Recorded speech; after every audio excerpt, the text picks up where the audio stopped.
1964, the South American Orthopedic Society, they met every 3 years, and the conclusion of their meeting was that they were doing really badly in scoliosis treatment in South America.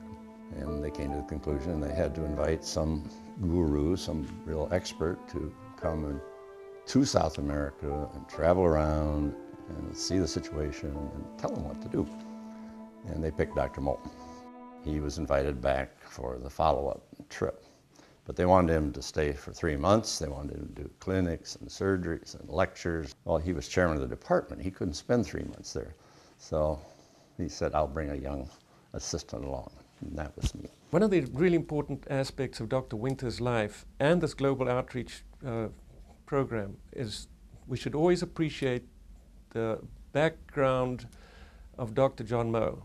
John Moe is the father of scoliosis. He was the founding member of the Scoliosis Research Society.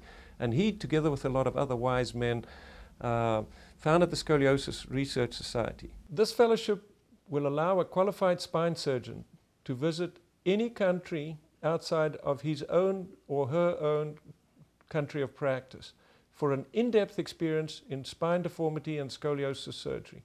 Or alternatively, it could allow an experienced spine surgeon to visit a foreign country where that person can teach and do surgery and fill those areas of need.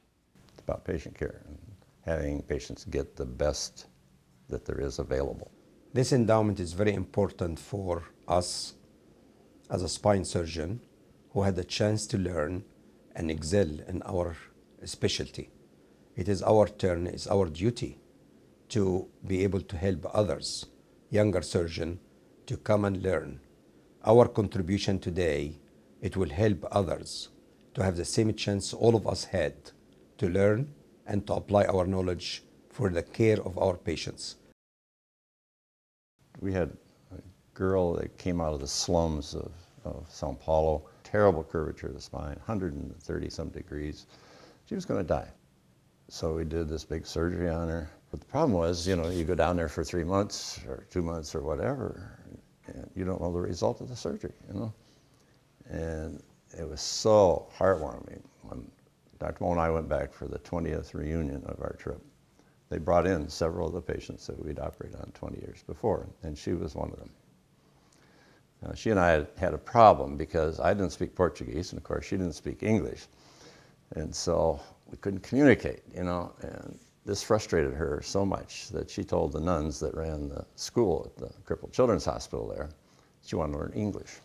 So when she came back 20 years later, she brought her husband, her 2 kids, and speaking to me in beautiful English. And I said, oh, that's wonderful. Well, what do you do? You know, you're a mother, I can see that. Oh, she said, I'm a translator at the American Embassy. I thought, that's it. I couldn't give you a better example. The thing that he has also left me with is the fact that he goes and spreads the knowledge about spine deformity surgery all over the world.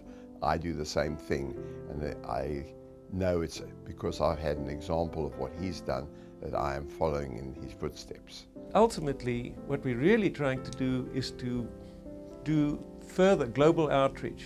We want to memorialize the efforts that he made in his life.